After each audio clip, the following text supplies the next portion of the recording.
PS story teller कथांचे अनोखे विश्व. सुरुवात करूया कथेला. मिस्टर अँड मिसेस परफेक्ट, भाग 9. लेखिका प्राची सोळे. चालेल चालेल, तुम्ही विचारा, मी वाट पाहते हां. आणि काही असलंच तर लगेच कळवा, देवकी बोलली व फोन ठेवून दिला. मंदार आणि दिगंबरराव देवकीकडे फक्त एकटक बघत होते. कथा पुढे सुरू. गुरुजी पाटणकरांना विचारून सांगतायत बोलल्या उद्यापर्यंत, ते म्हणाले. खरंच हे स्थळ हातचं जाऊ दे नको. आता तू ना प्रसिद्ध झालायस या मुलींना नकार देण्याच्या प्रकाराने. मागाहून तू हो म्हणालास तरी कोणीही मुली देणार नाही. समजते का मी काय बोलते ते? फोन ठेवून मंदारवर डोळे वटारत देवकी बोलली.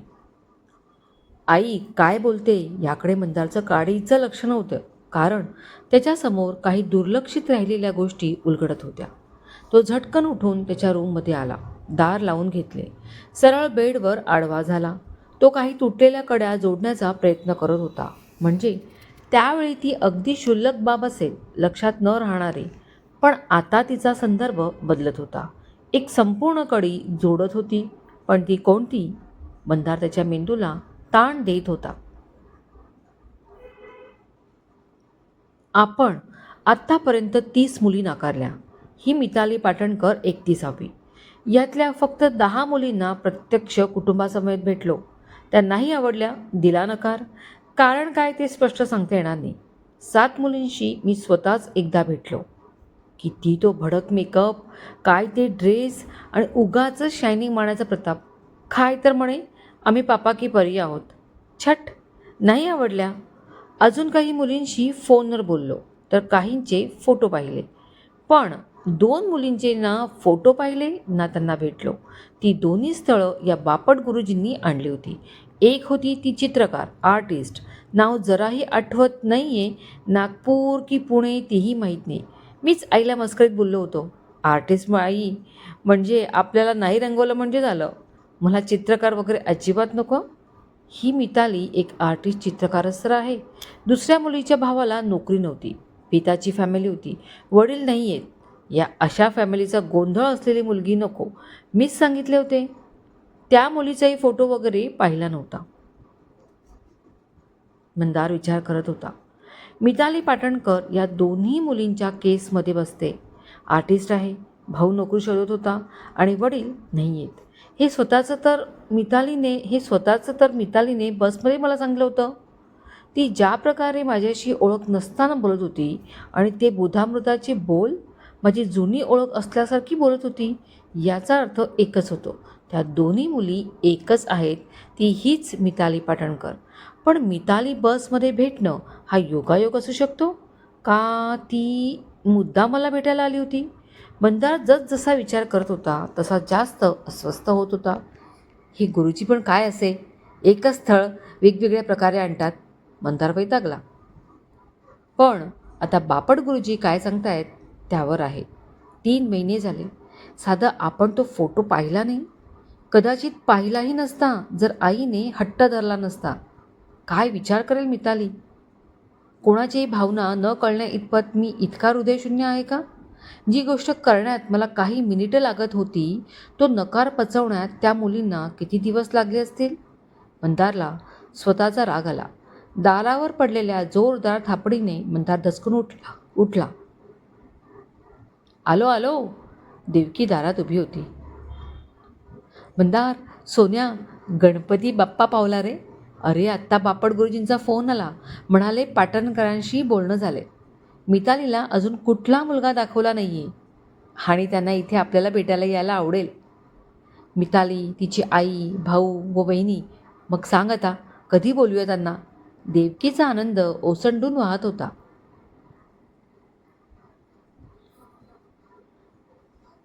आई, उद्यापासून मी ऑफिसला जाणार. विकेंडशिवाय सुट्टी नाही. शनिवारी किंवा रविवारी बघ, मंदार बोलून गेला. त्याचं त्यालाच कळलं नाही की त्याने होकार दिलाय. त्याला फक्त मितालीला भेटण्याची उत्सुकता होती. चालेल आम्हाला. मी लगेच कळवून टाकते गुरुजींना आणि ह्यांनाही सांगते. खूप कामं आहेत मला, देवकी बोलली.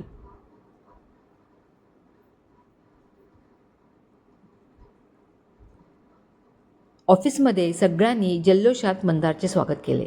मंदारच्या हुशारीवर MDही खुश होते. मंदारला जनरल मॅनेजरची पोस्ट ऑफर झाली. त्याच्या ट्रेनिंगचा नॉलेजचा उपयोग इथे मुंबईतल्या एम्प्लॉईजना करून द्यावा असे MD बोलले. येस सर, नक्कीच. Good young man, now get back to work. MD सारांना बोलले. हे, हाय मंदार. अचानक एक नाजूक आवाज कानावर आला आणि त्यांनी वळून पाहिले. डोक्यापासून ते पायाच्या अंगठ्यापर्यंत फक्त श्रीमंतीचा थाट छलकत होता. उंची परफ्यूमचा सुगंध तिच्यामुळे सगळीकडे दरवळत होता. मंदारने तिच्याकडे पाहिलं आणि तोंडभर हसू घेऊन उठून उभा राहिला. हे Sania, what a pleasant surprise. You and here. Mandar आश्चर्याने बोलला. Why, I can't come a what. ती तिचे घारे डोळे मिचकावत बोलली. तसं नाही, बस ना. खुर्चीकडे बोट करत मंदार बोलला. सानिया खुर्चीत बसली. बोल, इथे कशी, त्याने विचारले. अरे पप्पाच बोलले, तुला जे काही विचारायचे असेल ते मंदारला विचार. तो खूपच ब्रिलियंट आहे. सोमी आले. काय, MD साहेब असे बोलले. मंदार खुश झाला. हो, पप्पा बोलले म्हणूनच तर आले ना. करशील ना मला मदत, तिने लाडाने विचारले. तुझं काम 100% होणार. बोल, मंदारने म्हटले. सानिया मंदार दोघं बोलत असताना सारा ऑफिस स्टाफ, स्पेशली मेल वर्ग, असूयेने त्यांच्याकडे बघत होता. पापड गुरुजींनी पाटणकर शनिवारी येत आहेत सांगितले. देवकीची तर धांदल उडाली. जणू काही लग्नाचीच तयारी सुरू आहे अशा प्रकारे तिचं काम चालू होते. त्यात तिने दिगंबररावांनाही कामाला लावले होते. दिवस भरभर जात होते. शनिवार आला. देवकीने खूप मेहनत घेऊन खूप पदार्थ बनवले. घराची सारी साफसफाई केली. सगळं काही छान नीटनेटके केले. पाटणकरांनी मितालीसाठी अजून वर संशोधन केले नाही, यामुळे मंदारही खुश होता. आज चक्क मिताली त्याच्या घरी येते, त्याला भेटणार, बोलणार आणि त्याला कारणही खूप स्पेशल आहे. तरी एक प्रश्न त्याची पाठ सोडत नव्हता, तो म्हणजे मिताली त्याला आधीपासूनच ओळखत होती का? बघू, आता विचार करून प्रश्न वाढवण्यापेक्षा ती प्रत्यक्ष समोर आल्यावरच पाहू. मंदार देवकीला बाकीच्या कामात मदत करू लागला. संध्याकाळचे 4 वाजले आणि काळेंच्या घराची बेल वाजली. अगं बाई, आले वाटतं पाहुणे. देवकी किचनमधून बाहेर येत बोलली. अहो जा, दार उघडा, दिगंबररावांना तिने सांगितले. दिगंबर यांनी जाऊन दार उघडले.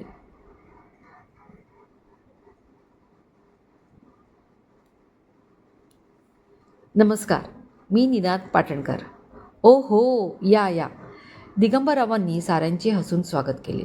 निनाद, त्याच्या मागे आई सविता, तिच्या मागे मंजिरी आणि शेवटी मिताली आली. सारे येऊन सोफ्यावर बसले. बसा हां, मी हिला बोलवतो आणि मंदारलाही, दिगंबर बोलून आत गेले. पहिल्याच नजरेत पाटणकर फॅमिलीला घर खूप आवडले. देवकी लीलाच्या हातात पाण्याचा ट्रे घेऊन बाहेर आले. लीलाने ट्रे टेबलवर ठेवला आणि किचनमध्ये निघून गेली. तेवढ्यात मंदार आला.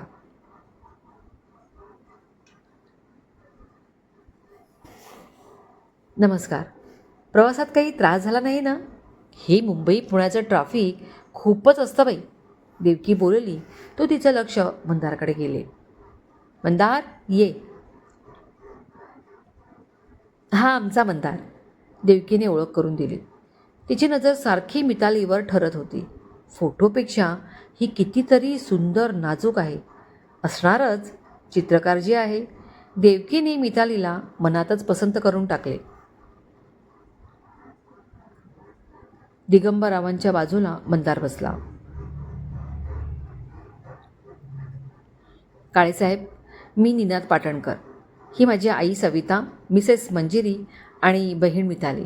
निनादने ओळख करून दिली. साऱ्यांनी एकमेकांना नमस्कार केले. तिथे विषय कोणी काढायचा हा प्रश्न होता. तो वर लीला कॉफी घेऊन आली. देवकीने कॉफी सर्व केली. देवकीताई, तुमचं घर खूपच छान आहे, सुंदर सजवलं आहे, सविता बोलली. कुठे काय हो एवढं? अहो, एकटीला सगळं करावं लागतं. किती जबाबदाऱ्या असतात कामाच्या. त्यात वेळ मिळाला की करते. देवकी मुद्दाम विषयाला धरून बोलली.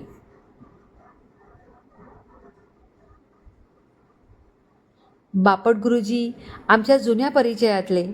त्यांनी सुचवलं म्हणजे काही विचार करायला नको. हळूहळू देवकी मुद्द्यावर येत होती. मंदारने मितालीकडे पाहिलं आणि त्याला धक्काच बसला. म्हणजे ती मितालीच होती, सुंदर, नाजूक, पण तिच्या नजरेत त्याच्यासाठी जराही ओळख नव्हती. तिने अबोली रंगाची साडी नेसली होती. तिच्या गोऱ्या रंगाला खूपच शोभून दिसत होती.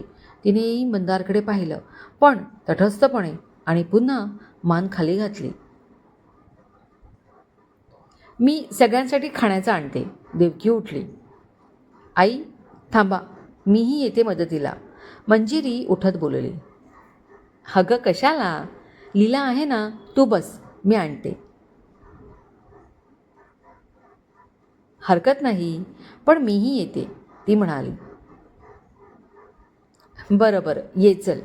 देवकीने हसून संमती दिली. बाबा आणि निनाद बोलू लागले. पण मिताली, तिचं ओळखीचं हसू कुठे गेले? मंदार विचारात पडला. त्याला सारखं वाटत होते मिताली त्याला पाहून स्मित देईल. तिच्या डोळ्यात त्याच्याबद्दल काहीतरी भावना असतील. पण ते सुंदर डोळे कोरे होते, निर्विकार, अनोळखी होते त्याच्यासाठी. क्रमश कथेचे हक्क लेखिकेकडे सुरक्षित. कथा कॉपी करण्यास मनाई आहे. आपण जर चॅनलवर नवीन असाल तर नक्की सबस्क्राईब करा आणि बेल आयकनला क्लिक करून माझ्या चॅनलला सपोर्ट करा. कथा लिखित व आवाज प्राची सोळे. धन्यवाद.